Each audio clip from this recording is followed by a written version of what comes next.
Nah, Pesan, pesan komunikasi politik itu kan bukan tergantung komunikatornya, tapi Semata-mata. tergantung pada penerima pesannya. komunikan. Jadi tidak ada istilah komunikan lagi. Komunikan itu diletakkan pada orang yang posisinya pasif, Oke. tidak kreatif, tidak inovatif. Ini sudah nggak seperti itu lagi sekarang ya? Kita komunikator, dia komunikator. Jadi sama-sama Oke. komunikator. Jadi kalau komunikan itu letaknya orang yang balelo zaman Orde Baru lah, Iya, dengar, menerima diam saja aja, pasti. menerima Artinya saja. kalau dua-duanya komunikator berarti ini ada dialektika yang terbangun semuanya. Nah, itu respon ya, tadi. maksud Anda ya, Prof, Nah, ya? bukankah sebelum sampai pada two state solution itu, Pak Prabowo kan mengatakan kita tidak ingin lagi ada air mata, ada perempuan yang meminta pertolongan dan seterusnya. Semua emosi itu sudah dikeluarkan lebih dulu sebelum sampai pada kesimpulan itu. Artinya kalau barangkali kalau memilu Israel nggak mau kan gitu. Nah ini kan tentang negara, jadi memang bukan tentang individu.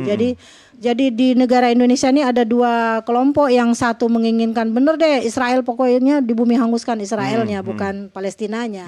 Di pihak lain kita harus menemukan jalan, dia kuat gitu loh. Dia didukung oleh negara yang punya hak veto. Nah, jadi kita harus mencari jalan nih.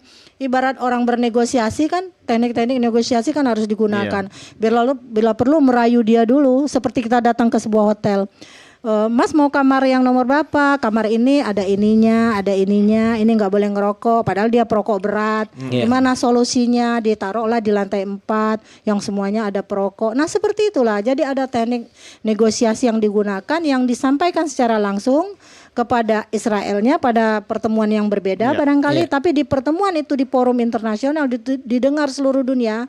Pak Prabowo sebagai Presiden Indonesia, yang rakyat Indonesia pasti menginginkan Palestina merdeka. Presiden sedang bernegosiasi tingkat Dia pasti tinggi nih ya, negosiasi gitu. di level internasional ya. Iya. Sebentar, saya ke Pak Soleh dulu. Pak Soleh, ini kalau kita melihat perkembangannya ke depan, apakah perlu juga statement Presiden ini didukung oleh aktivitas antar parlemen misalnya, ya, sehingga nanti upayanya semua mengerucut kepada apa yang diinginkan Presiden two state solution. Komentar Pak Soleh. Benar tuh. Saya rasa saya optimis ya 100% ketika melihat pidato berbagai kepala negara, baik dari Afrika, kemudian Asia, Eropa, dan yang lebih mengejutkan adalah pidatonya juga dari Arab Saudi ya. Arab Saudi biasanya agak lembek. Kalau kemarin kan sudah bahkan dia akan memboikot ya produk-produk dari Israel. Saya rasa kalau pertanyaan tadi apakah akan ada gerakan konkret ya, gerakan konkret dari pertemuan kepala-kepala negara di PBB, saya rasa ini akan kami teruskan perjuangan Pak Presiden, amanah rakyat Indonesia dan amanah penduduk bumi yang tidak bisa dibeda-bedakan dalam hak hidupnya. Maka kami sebagai DPR akan melanjutkan perjuangan ini dalam rangka lobby-lobby serta aksi-aksi nyata di BKSAP, di BKSAP parlemen yang sudah terhimpun. Saya rasa insyaallah ta'ala DPR akan terus memantau dan akan terus melakukan aksi nyata, dan bila perlu kami membuat roadmap-nya. Itu dia. Saya boleh nanya Mas Doni? Boleh, silakan. Mas Soleh, kebetulan di 2007 itu saya menjadi staf ahli di Komisi 1. Nah, sebenarnya pembicaraan tentang Palestina ini sudah menjadi bahasan bagi pemerintah Indonesia di 2004 loh. Nah, di 2004 itu saya juga tadi mendengar pernyataan Martin Natalegawa. Tapi mengapa kita tidak pernah sukses? Adakah teman-teman DPR selama ini tidak fokus, terutama di Komisi 1, untuk bagaimana membangun sinergi dengan pemerintah yang punya kekuatan langsung keluar, disokong oleh parlemen tadi. Nah, menurut saya ini saatnya loh, di saat masyarakat memang benar-benar tengah menyorot DPR, yang nggak boleh lagi hedonis, nggak boleh lagi flexing. Nih, momentum Ayo, ini momentum, tunjukkan gerakan-gerakan itu 580 orang, satu komisi saja bergerak itu sudah sangat membuat rakyat bahagia. Kalau Pak Soleh Ayo. pastilah Prof, ya Pak Jangan Soleh Pak yakin lah Soleh saya. kan dia nggak bisa Teman-temannya yang lain. sendirian. Beliau nggak bisa Iya, sendirian. gimana tuh Pak Soleh meresponnya? Saya rasa kalau menilai terkait kinerja yang dulu dan tentunya harapan ke depan, saya rasa ini juga kan Ibu Profesor juga paham bahwa gerakan untuk bagaimana aksi-aksi nyata mencapai kemerdekaan di negara-negara yang dijajah, saya rasa kan tidak bisa hanya Indonesia sendiri, Ya. tidak bisa juga parlemen kita sendiri. Ini karena kolektif kolegial bukan hanya di Indonesia tetapi kolektif kolegial di dunia. Kita terus-terusan menyuarakan dengan lantang, tapi kalau misalkan di OKI sendiri masih beda pendapat, nah ini juga menjadi persoalan. Tapi Hari ini saya jarang lihat nih Mas. sepakat dengan Ibu Profesor bahwa ke depan harus ada aksi-aksi nyata. Ya, yes. konkret.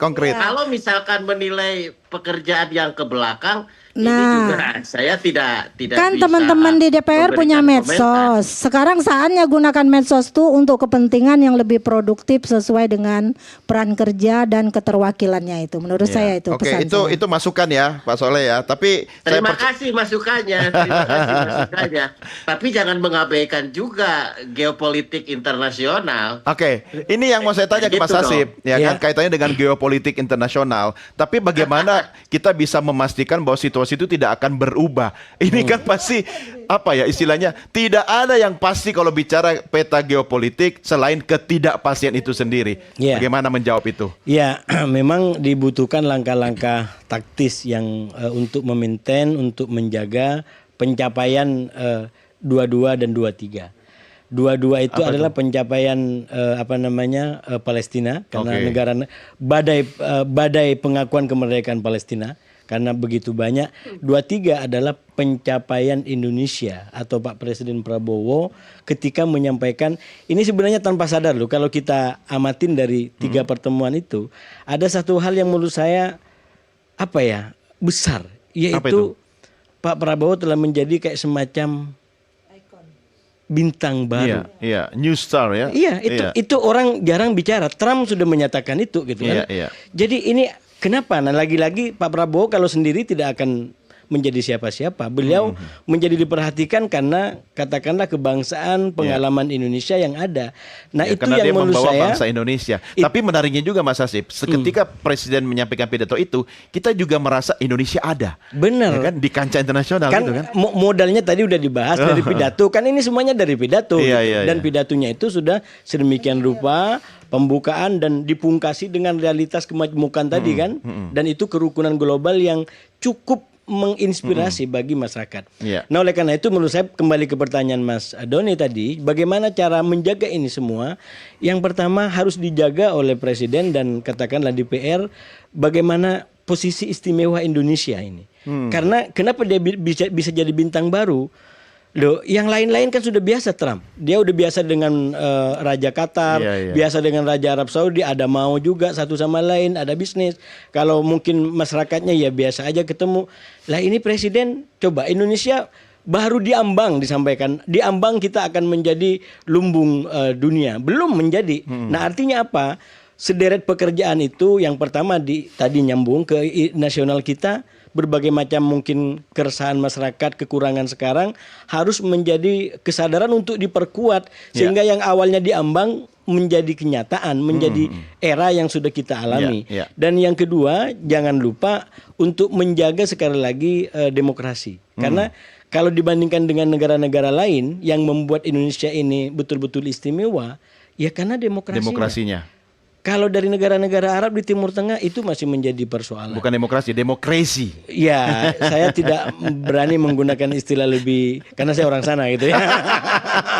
Tahan Kan dulu, masing-masing tahan itu. dulu ya. Kita rehat dulu ya. Sebenarnya dari statement Anda berdua dan bertiga dengan Pak Soleh itu semakin meneguhkan ya, khusus buat teman-teman juga dari komunitas IPSA yang ada di sini, itu pentingnya public speaking. Ya kan? Iya. Kemampuan komunikasi publik itu penting, apalagi sebagai seorang pemimpin negara sebesar Indonesia itu kan. Makanya pemirsa, perkuat, pertajam kemampuan public speaking ya. Jangan kemana-mana. Merah Putih segera kembali sesaat lagi.